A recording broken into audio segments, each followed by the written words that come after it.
This is day 13 of our European tour, October 2009. The evening before, we travelled from Florence down to our hotel in Rome, where we did a night tour and an afternoon tour, and then spent the night in this hotel, red and black. And if you pause this image, you'll see the different sites around Rome itself.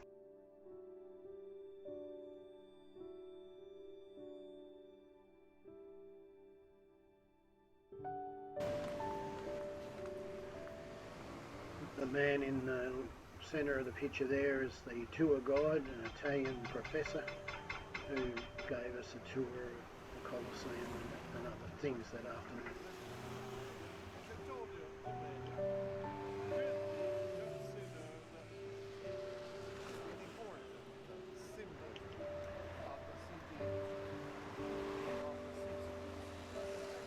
Here are some images of the Colosseum as we approached.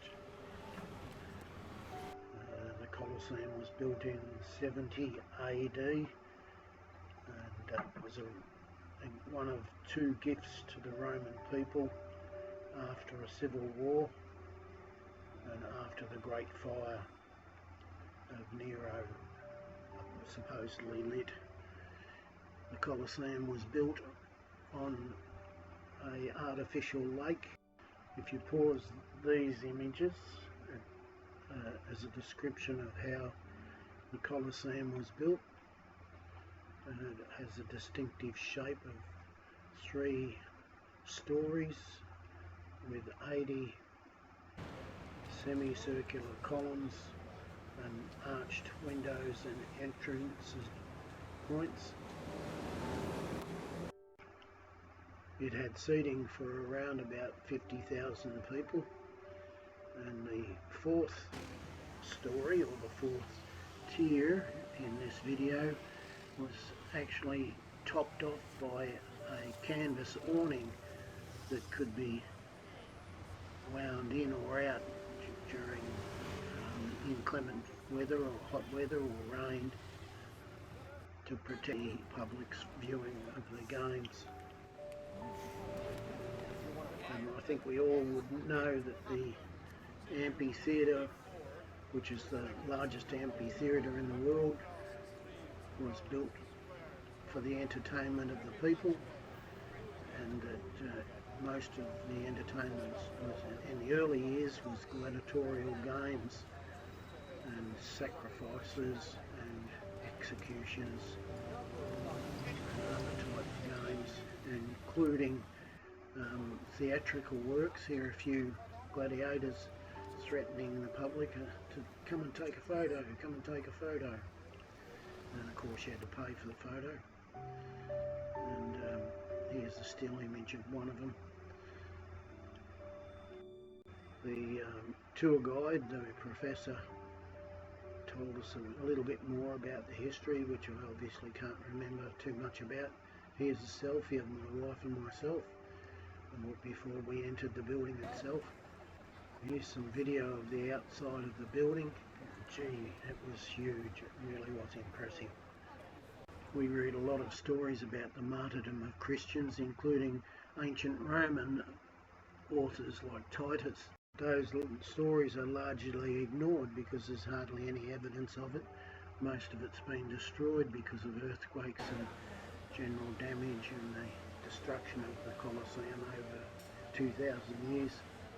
Once you walk past the outer walls, you get to these arches and tunnels that lead to stairs up to the numbered seats for the public and the seating for dignitaries and people of the higher echelon, including magistrates and senators, and then the entrances for the gladiators and other theatrical entertainers.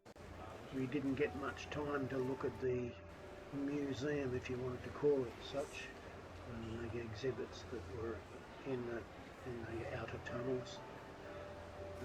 Unfortunately, the print's too small to read. As you walk along the tunnels, you can see the arches, and in the top of the arches are the Roman numerals, obviously marking which entrance to go to. whichever seat you had to sit in. And we continued to look at some of the artefacts that were in the outer tunnel areas.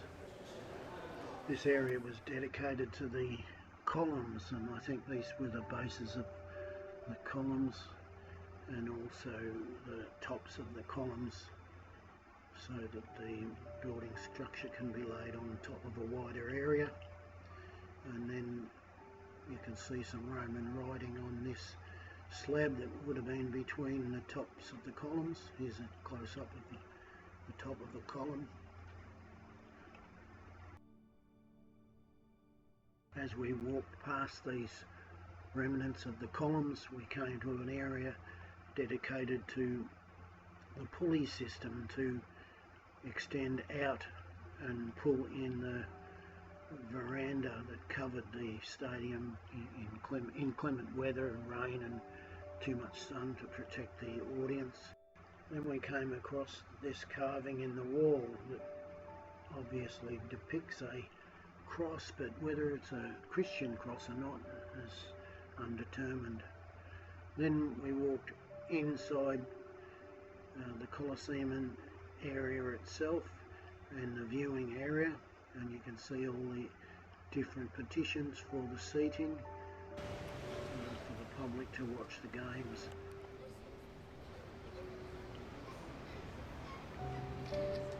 Entertainment artists in modern times like Paul McCartney, Billy Joel, Elton John, Stevie Wonder, all those sorts of people performed here on a stage that was built at one end of the forum, one end of the amphitheatre.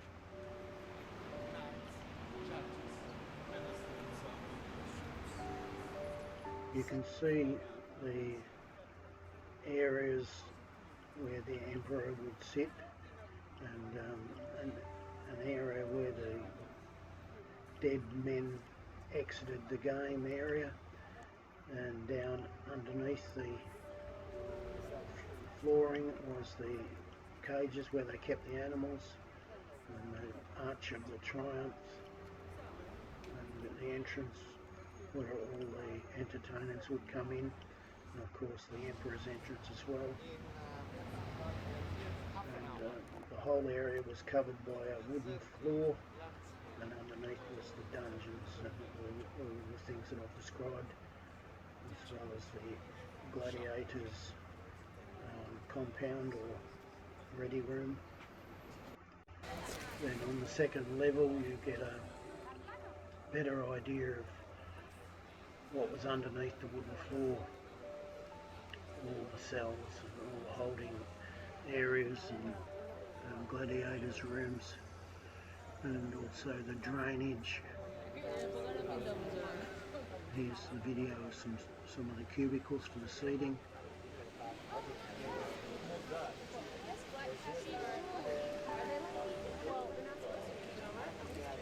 And here are some still photographs. This one's a reconstruction of the Roman emperor's seating area. There was an area where a Christian temple was built in the Colosseum, and that was about 600 AD. By then gladiator games had worn off and there was more theatrical entertainment, and although this is a modern stage, there was a stage area. Obviously the Colosseum was also used for Olympian type games. There was obviously times when athletes would compete against each other. Here's one of the entrances, probably for the crowd or the magistrates and senators. And here you can see walkways and underground structures, and there would have been a wooden floor across the top of this. And you can see the edge where the grass is, that would have been where the wood would stretch across to the next wall and to the next wall to the centre. And the centre of the Colosseum was where there was a large post that went right up in the air past the fourth tier, and the veranda would be strung up and out during weather. Here's some images looking out over the Temple of Venus and Rome, and you can see the columns of the temple running along the avenue of Via Sacra, where there would be parades and marches for funerals. And here you can see the Arch of Constantine. Just panning around with the video, you can see the Temple of Venus in Rome, or what's left of it, and also here's some still images of the Temple of Venus, Felix and Roma Eterna.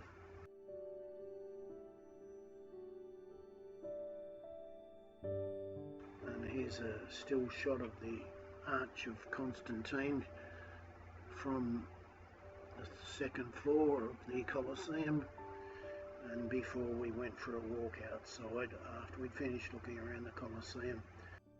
The arch was dedicated by the Senate of Rome to the Emperor Constantine when he defeated Maxentius in the Battle of Milvian Bridge in AD 312. This arch and one other arch was pretty much between the Colosseum and the Roman Forum. And the Roman Forum is basically used by the people at the time for public meetings and law courts and some gladiatorial combat, and was the centre of a whole heap of government buildings which surrounded it. You can see some of the columns standing here, and you had to pay to get in, so that was pretty much out for us. We only had a limited amount of time, but here's a image of the main column area of the forum. The video was produced by myself, and it's the end of another exciting video of day 13 of our European tour, October 2009, when we visited the Colosseum in Rome.